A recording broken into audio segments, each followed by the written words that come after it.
Muy buenos días. Esta clase de Derecho Probatorio en nuestra semana número 6 está dirigida a los cursos 6F, 6H, 6D y 6G de la Corporación Universitaria Republicana Facultad de Derecho. Lo hacemos por este medio tecnológico por las razones ya por todos conocidas. Y retomamos. Habíamos visto en nuestra clase anterior, pues vamos a echar de menos el tablero, pues estoy transmitiendo desde la casa. A la oficina pues no regreso hasta tanto se supere toda esa emergencia. Sin embargo, lo vamos a hacer de la forma más práctica. He estado el día anterior y el día de hoy trabajando en un resumen para que se pueda entender mejor la materia, así como lo hemos hecho en nuestras clases con ayuda del tablero. Bueno, y en las clases pasadas, en la última de ellas, hablamos de las clases de prueba, hablamos de una plena prueba y de la prueba sumaria. Dijimos de la plena prueba que era aquella legalmente rituada y que le lleva al juez ese cabal y completo convencimiento del hecho que se quiere demostrar. Y dijimos que para que ello ocurriese, esa prueba primero debía ser legalmente aportada por los interesados en las etapas de que ya todos conocemos. Segundo, se requería que esa prueba haya sido legalmente incorporada al expediente. Cuando hablamos de incorporada, estamos haciendo referencia a que haya sido decretada por el juez. Y tercero, que haya habido el derecho de contradicción. Si se incorpora, si se tiene como prueba, necesariamente debe ser controvertida por los interesados. Y hablamos de la prueba sumaria, que son aquellos casos en que el juez toma una determinación o determinaciones y las soporta en medio de prueba que no tiene la característica propia de la plena prueba, pero solamente en los casos taxativa y específicamente autorizados o señalados en las normas en donde se permite decidir con base en este tipo de prueba, la sumaria. Una característica fundamental de esta prueba sumaria es que no ha sido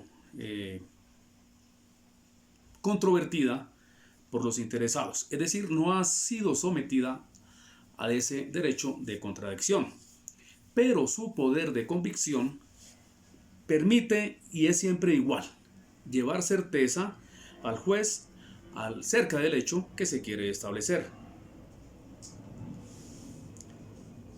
Vamos a ver alguna normatividad en donde, o casos donde el legislador permite el empleo de esta prueba sumaria.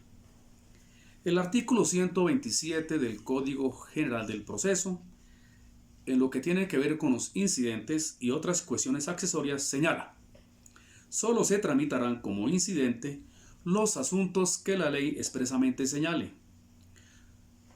Los demás se resolverán de plano, y si hubiere hechos que probar, a la petición se acompañará prueba sumaria de hechos, prueba siquiera sumaria de hechos. Otro ejemplo lo trae el artículo 173 del mismo estatuto, que tiene que ver con las oportunidades probatorias, y el inciso tercero señala: el juez se abstendrá de ordenar la práctica de las pruebas que, directamente o por medio de derecho de petición, hubiera podido conseguir la parte que la solicite, salvo cuando la petición no hubiese sido atendida, lo que deberá acreditarse sumariamente. Como señalamos en nuestras clases, en principio la carga de la prueba está en cabeza del que la solicita. No obstante, hay algunos casos en que le es imposible. En esta situación, la parte debe acreditar sumariamente que acudió a los trámites pertinentes, agotó todas las vías para lograr obtener esa prueba y que no le fue posible, y es en caso de que el juez la decreta. No obstante, la Sala de Familia del Tribunal Superior de Bogotá, dentro de un proceso de sucesión, una tutela de que conoció, en el que el apoderado solicitaba una serie de oficios a varias entidades bancarias para establecer si el difunto o el causante tenía allí algunos dineros o acreencias. En principio, el juzgado negó esas peticiones, señalando que le correspondía a la parte interesada. No obstante, en esa acción de tutela, pues el tribunal ordenó que el juzgado debía oficiar. Si lo que tratamos es de buscar en los trámites lo más práctico, atendiendo al principio de economía procesal, celeridad procesal, y pues ahora con la oralidad buscando todo que sea más eficaz, más rápido. En algunos casos hay que hacerlo, pues se hará. Otro ejemplo lo trae el artículo 185 del Código General del Proceso, en lo que tiene que ver con la declaración sobre documentos. Y el inciso número 6 señala: dentro de los 3 días siguientes a la fecha señalada para la diligencia, el citado podrá probar al menos sumariamente que su inasistencia obedeció a causa justificada. Si así lo hiciere, el juez señalará por una sola vez nueva fecha y hora para el reconocimiento por medio de auto que se notificará por estado. Otro ejemplo lo trae el artículo 204. En los casos en que el legislador permite el empleo de prueba sumaria. El inciso primero tiene que ver con la inasistencia del citado a interrogatorio. Y dice: la inasistencia del citado a interrogatorio solo podrá justificarse mediante prueba siquiera sumaria de una justa causa que el juez podrá verificar por el medio más expedito, si lo considera necesario. Otro ejemplo lo trae el artículo 267 del mismo Estatuto General del Proceso.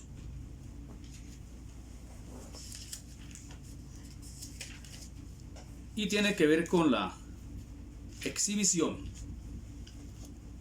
La parte final del inciso primero, y tiene que ver con la renuencia y oposición a la exhibición, señala: en la misma forma se procederá cuando, no habiendo formulado oposición, la parte deje de exhibir el documento, salvo que dentro de los 3 días siguientes a la fecha señalada para la diligencia pruebe siquiera sumariamente causa justificativa de su renuencia y exhiba el documento en la oportunidad que el juez señale.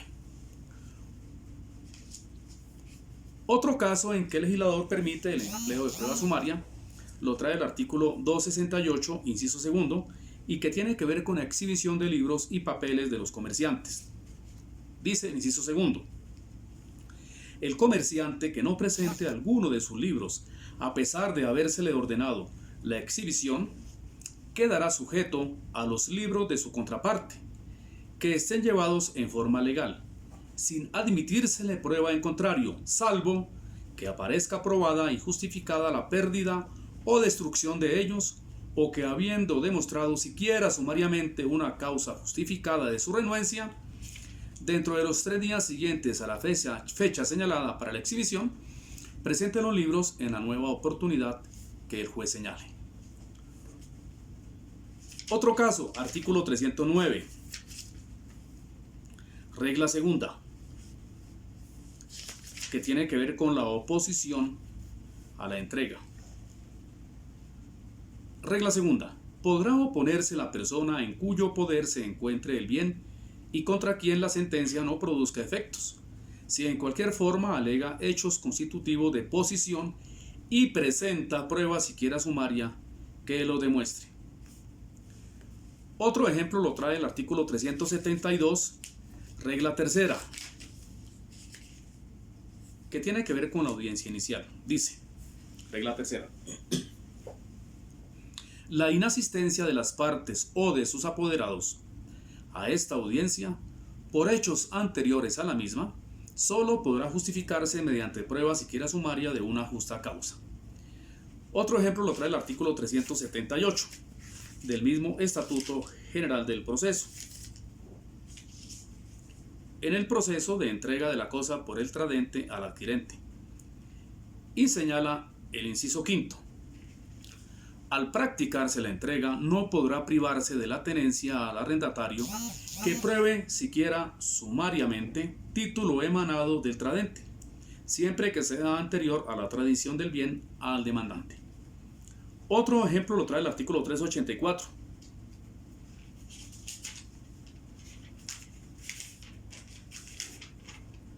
En el proceso de restitución de inmueble arrendado, la regla primera señala: a la demanda deberá acompañarse prueba documental del contrato de arrendamiento suscrito por el arrendatario o la confesión de este hecho en interrogatorio de parte extraprocesal o prueba extramatrimonial, siquiera sumaria. Otro ejemplo o caso en que el legislador permite el empleo de prueba sumaria lo trae el artículo 397.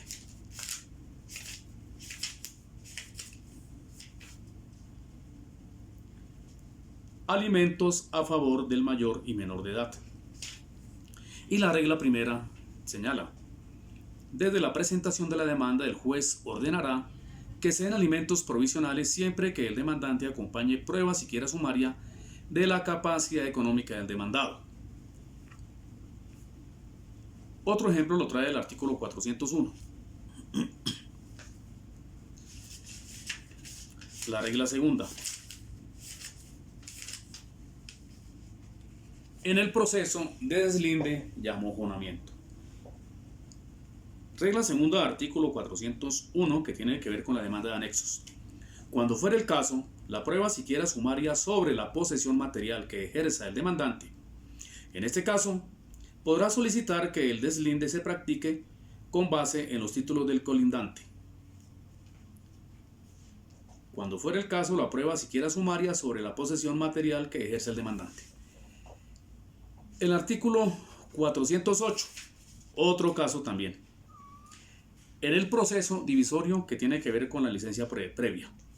En la demanda podrá pedirse que el juez conceda licencia cuando ella sea necesaria de conformidad con la ley sustancial, para lo cual se acompañará prueba siquiera sumaria de su necesidad o conveniencia. El artículo 415, inciso segundo, otro ejemplo o caso en que se permite la prueba sumaria. Designación de administrador en el proceso divisorio. Inciso segundo. La petición podrá formularse en cualquier estado del proceso, después de que se haya decretado la división, y a ella deberá acompañarse prueba siquiera sumaria de la existencia de dichos contratos. El artículo 476, regla primera.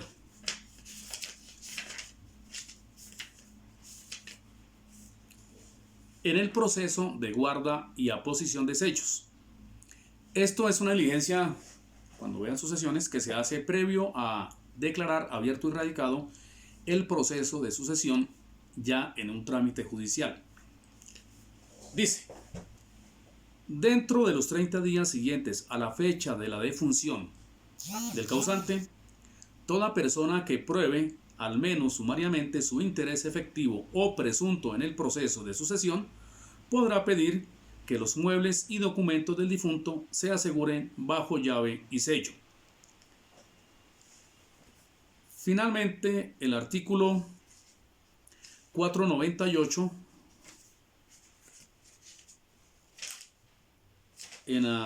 inciso primero, que tiene que ver con la entrega de los bienes al albacea.